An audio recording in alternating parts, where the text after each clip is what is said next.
سلامونه او احترامات قدرمنو یورو چې خپل خور سره دغه غلط کار کړی دی. مور او خور یې په چغو جاړي او میډیا ته بیان هم ورکړی دی. د دغه جنې د مور د خولې بیان د سره شریکوم چې دا واقعیا څنګه مخې ته راغلی ده او دغه رور یې څرنګه داسې غلط حرکت کړی دی. ټول معلومات د سره دلته شریکوم. ویډیو کې را سره تر اخره پاتې شئ. خو دا ویډیو شروع کېدو نه وړاندې کوم ملګري چې زموږ په چینل کې نوي دي او زموږ چینل قرار کلیک یې نوي سبسکرایب کړئ نو مهرباني وکړئ چینل سره ضرور سبسکرایب کړئ او سره د ټلې نشان هم ووهئ. ملګرو دا واقعیا په پنجاب کې مخې ته راغلی ده چې تاسو ته په دغه سکرین د دغه جنې تصویر ښکاري چې ورسره خپل میرنه رور دغه غلط کار کړی دی. د دغه کار نه پس بیا پولیس راغلي دي او دغه هلک یې گرفتار کړی دی او په نیمه لار کې بیا واپس پرېښی دی او تانې ته یې نه دی رسولی. د دغه جنې مور په چغو جاړي او ویلی دي چې دغه هلک زما خپل زوی نه دی، دا زما د خاوند د دویمې ښځې زوی دی چې لومبۍ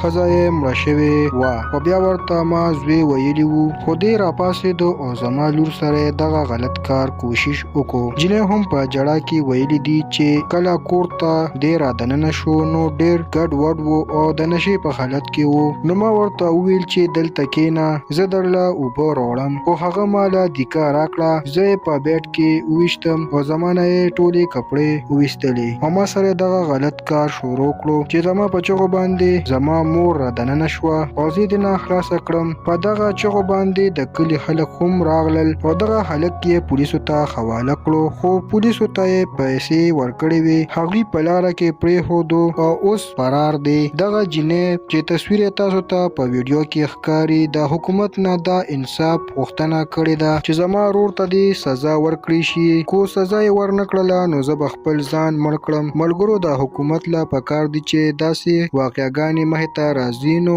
داسې کسانو ته دې زر تر زره سزا ورکوي چې نور داسې بې غیرته کسان ترې نه عبرت اخلي. ملګرو زموږ نننۍ ویډیو تر دې پورې وه چې درسره مو شریکه کړه. کو ویډیو هم خوښه شوې وي نو لایک او شیر یې کړئ. چینل سره ضرور سبسکرایب کړئ. مننه کوم چې ویډیو هم راسره تر اخره پورې وکتله او د بلې ویډیو پورې د لوی الله په امان.